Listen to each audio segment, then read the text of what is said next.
Kalau Anda memiliki beban mental kepada atasan, saya pribadi dan kami yang ada di Perjuangan Wali Songo Indonesia Laskar Sabilillah memiliki beban mental kepada generasi yang akan datang. Kami memiliki generasi yang akan datang. Begitu pula Anda memiliki generasi yang akan datang. Bagaimana kami akan mempertanggungjawabkan di hadapan anak cucu kami? Berdosa kita kalau kita membiarkan bangsa ini dicaplok oleh bangsa lain. Kita akan berdosa kepada sejarah. Di samping kita juga berdosa kepada Allah Subhanahu wa Ta'ala. Itulah beban mental. Kalau Anda memiliki beban mental kepada atasan, kami memiliki beban mental kepada generasi yang akan datang. Anda yang gagah, maka saya pribadi menilai Anda adalah pengkhianat. Pengkhianat bangsa. Ini bukan soal ego. Bukan soal ego kelompok, tapi ini soal harga diri bangsa. TV Al-Waha. Hot Inspiration. Assalamualaikum warahmatullahi wabarakatuh. Sedulur TV Al-Waha dimanapun Anda berada, dari kawasan sejuk Buniwah Kerajaan, Kecamatan Bojong, Kabupaten Tegal, Jawa Tengah. Inilah channel TV Al-Waha Hot Inspiration. Kembali bersama saya Bahril Ulum dalam segmen acara Sorotan Bahril, menyorot dengan hati, membahas dengan teliti.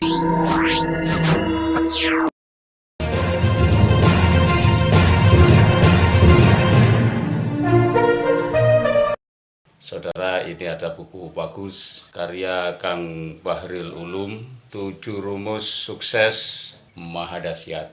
Saya rekomkan untuk para nadiyin pada bangsa Indonesia semuanya miliki buku ini. Kang Bahril Ulum, Al-Waha memang Indonesia. Sedulur TV Al-Waha, kali ini kita akan menyoroti dan membahas apa yang disampaikan oleh Kapolres Pasuruan, di mana beliau menyampaikan pidatonya di hadapan kedua belah pihak, dan beliau meminta agar antara kubu Kustom atau kubu PWI Perjuangan Wali Songo Indonesia Laskar Sabilillah yang sedang berupaya untuk meluruskan sejarah bangsa diminta islah dengan kubu para Habib yang berusaha menghancurkan atau memburamkan sejarah kita semuanya, sedulur TV Al-Waha. Nah, sebelum kita soroti, kita dengarkan terlebih dahulu apa yang disampaikan oleh Kapolres Pasuruan. Ini dia, sedulur TV Al-Waha. Bukan langkah-langkah baik, langkah-langkah yang dilakukan oleh Forkopimda dengan mengumpulkan seluruh elemen. Sudah 2 kali kita kumpulkan 5. Lalu saya juga sudah mitigasi. Saya kemarin ngambil 4 kecamatan untuk kepala desa. Untuk apa? Untuk tidak terprovokasi, Pak. Karena yang akan dikorbankan ini adalah masyarakat. Masyarakat yang tidak ngerti, tidak paham, tidak tahu. Dikompori, oh ini Forkopimda, pemerintah daerah, oh ini polisinya nggak berbuat. Langkah-langkah itu sudah saya sampaikan. Bahkan pada saat audiensi kemarin saya, kalau tidak salah tanggal berapa ya Pak Asad, tanggal berapa ya audiensi dari terlapor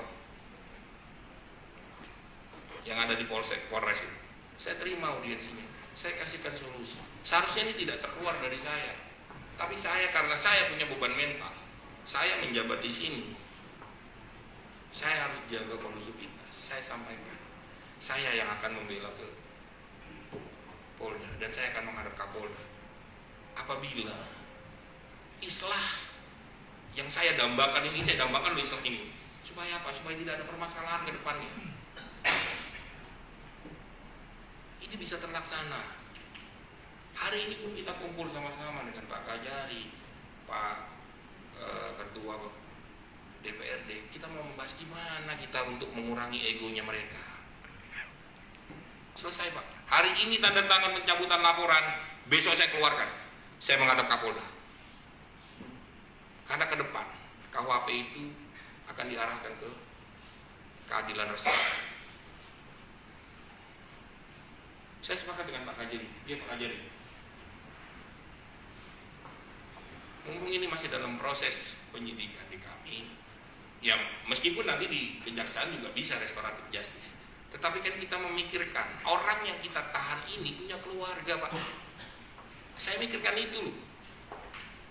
Karena tentunya tidak ada manusia yang punya niatan buruk.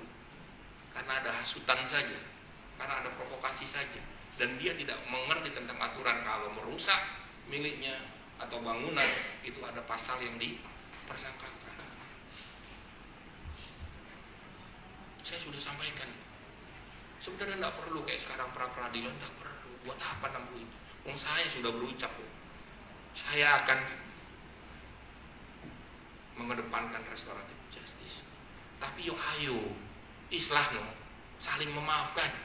Yang buat laporan, cabut laporan. Saya dan Pak Kajari tidak mungkin berani mencabut laporan itu, digantung saya.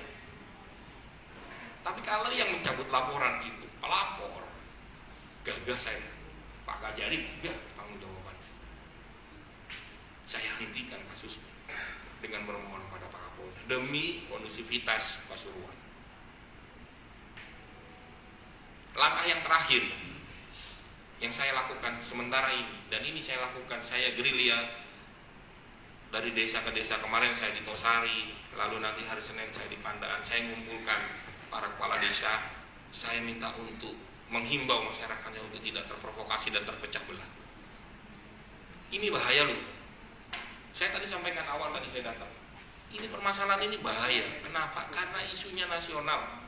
Kalau ini dibawa ke antara persengketaan Habaib dengan PWILS, mohon maaf, ini isunya sudah nasional, Pak. Mari sama-sama kita kedepankan konflik yang kecil ini untuk diselesaikan. Kita lokalisir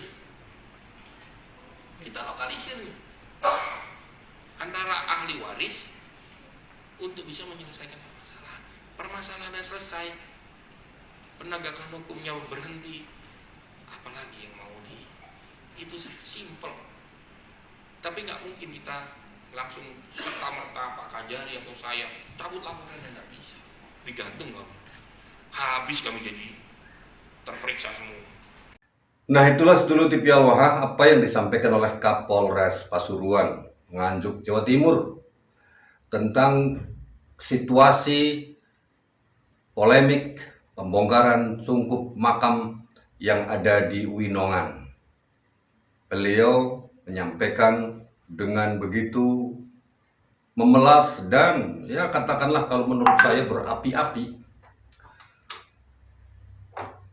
Kalau menurut saya apa yang disampaikan oleh Bapak Kapolres, dalam hal ini Kapolres Pasuruan, saya ingin membahas atau ingin menjawab apa yang panjenengan sampaikan, Bapak Kapolres Pasuruan yang terhormat. Di awal Anda berpikir bahwa sebagai Kapolres yang ada di pikiran Anda adalah kondusivitas. Itu sangat betul. Bahwa kita membutuhkan kondusivitas masyarakat, tidak terjadi konflik apapun. Tetapi menurut saya, kalau yang hanya dipenting adalah kondusivitas, buat apa kondusif bila ada di dalamnya sebuah tekanan, penindasan? Saya katakan penindasan. Mereka yang mengaku sebagai keturunan Nabi Muhammad lebih banyak menindas orang-orang yang disebut mereka ahwal. Kami yang bukan keturunan Nabi Muhammad, yang jalur nasabnya entah sampai atau tidak kepada Nabi Muhammad, yang jelas yang mereka sebut adalah orang-orang ahwal, mereka berperilaku, bertindak semena-mena terhadap kami yang di luar nasab mereka, yang mengaku sebagai dzurriyyah Rasulullah SAW. Kami diperlakukan sebagai orang yang rendah. Bukankah Anda sudah mendengar bagaimana seorang kiai, 70 kiai itu tidak lebih baik dari seorang Habib yang bahlul, yang bodoh, yang gila bahkan? Apakah ini yang disebut kondusivitas? Kondusivitas itu adalah di mana kelompok itu saling menghargai. Tidak ada yang merasa kastanya lebih tinggi. Tidak ada kasta golongan yang merendahkan kelompok lain. Semuanya sama rata. Bukankah Pancasila di dalam sila yang kedua ada kemanusiaan yang adil dan beradab? Nah, kalau ada kelompok yang merendahkan kelompok lain di dalam kondusivitas itu, apakah mereka itu mengamalkan Pancasila sila kedua? Kemanusiaan yang adil dan beradab. sama sekali tidak beradab dong. Karena apa? Adab itu bukan merendahkan kelompok lain dan merasa kelompoknya sendiri lebih hebat, lebih tinggi, lebih suci hanya karena nasab mereka dianggap atau mereka mengaku nasabnya sebagai keturunan Rasulullah Shallallahu Alaihi Wasallam. Itu perlu dipikirkan juga Pak Kapolres. Jadi jangan hanya berpikir kondusif, tetapi di dalam kondusif itu terjadi penjajahan. Kemudian Anda mengatakan memiliki beban mental. Anda memiliki beban mental sebagai Kapolres. Kami, warga masyarakat pribumi Indonesia, juga memiliki beban mental.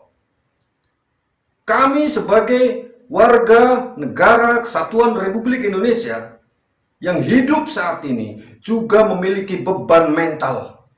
Beban mental kepada siapa? Kalau Anda memiliki beban mental kepada atasan, saya pribadi dan kami yang ada di Perjuangan Koalisi Indonesia Laskar Sabilillah memiliki beban mental kepada generasi yang akan datang. Kami memiliki generasi yang akan datang. Begitu pula Anda memiliki generasi yang akan datang. Bagaimana kami akan mempertanggungjawabkan di hadapan anak cucu kami? Berdosa kita kalau kita membiarkan bangsa ini dicaplok oleh bangsa lain. Kita akan berdosa kepada sejarah. Di samping kita juga berdosa kepada Allah Subhanahu wa Ta'ala. Itulah beban mental. Kalau Anda memiliki beban mental kepada atasan, kami memiliki beban mental kepada generasi yang akan datang. Kemudian Anda mengatakan bahwa masalah ini hanya karena ego. Ini bukan soal ego, Pak.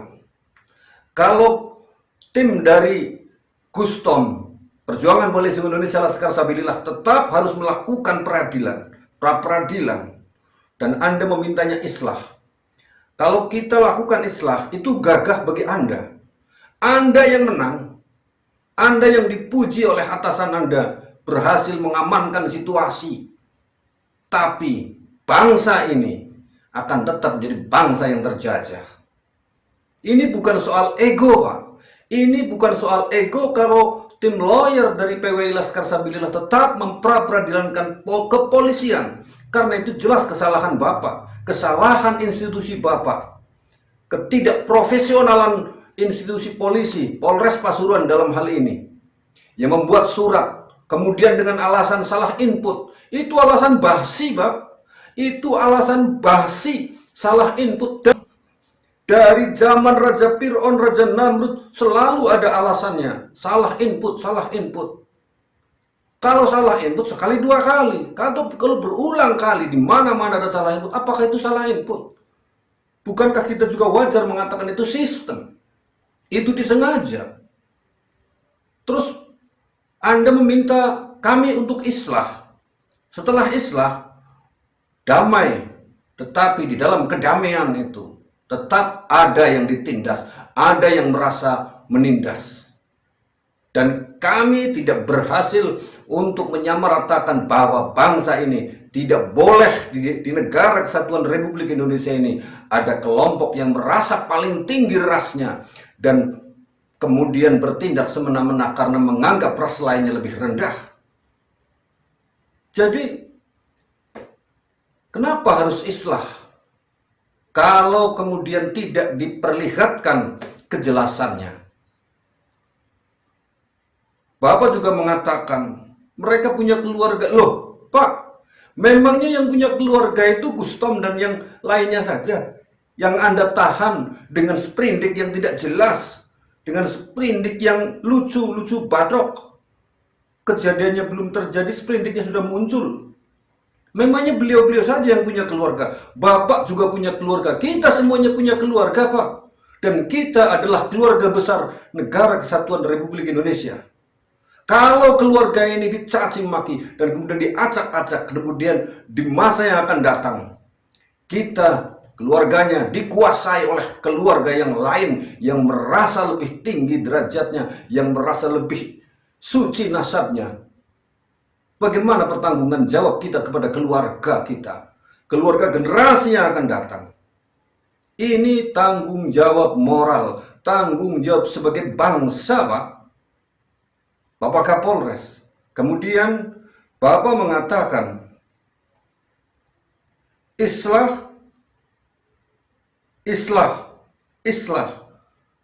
Kalau Anda berhasil mengislahkan dua kubu ini, kemudian Anda merasa gagah, itu Anda saja yang merasa gagah, Pak. Tapi rakyat kemudian kembali tertindas. Buat apa gagahnya Anda? Kalau Anda bisa mengislahkan kedua kubu ini, kemudian Anda gagah dapat acungan jempol dari Kapolda, Anda yang gagah, maka saya pribadi menilai Anda adalah pengkhianat bangsa. Perjuangan Wali Songo Indonesia Laskar Sabilillah sedang berusaha untuk meluruskan sejarah, membenarkan mana yang benar dan menyalahkan yang salah. Kita harus paham, harus jelas keberadaan makam di Winongan itu kenapa tiba-tiba diakui sebagai makam leluhurnya orang luar. Kapan kakeknya orang luar itu ada di situ? Ada sejarahnya enggak? Manuskripnya ada enggak hidup di situ? Mestinya Anda melakukan penyelidikan seperti itu. Bukan hanya masalah soal ini yang terjadi hari ini, Pak Kapolres. Jadi mohon maaf yang sebesar-besarnya. Dalam hal ini saya tidak sependapat dengan apa yang Anda katakan. Kalau hanya memikirkan kondusivitas, kemudian Anda memiliki beban mental, kemudian ego. Ini sekali lagi saya tegaskan, ini bukan soal ego. Bukan soal ego kelompok, tapi ini soal harga diri bangsa. Dan terakhir, kata siapa hal yang terjadi, kasus yang terjadi di Winongan ini konflik kecil? Ini sudah soal besar, Pak. Dan harus diselesaikan dengan sejelas-jelasnya. Bila tidak, maka sebagai Kapolres, Andalah yang memiliki egosentris terbesar karena hanya memikirkan jabatan Anda. Saya Bahril Ulum. Assalamualaikum warahmatullahi wabarakatuh. Mohon maaf, saya bukan marah meskipun kata-kata saya tegas dan keras.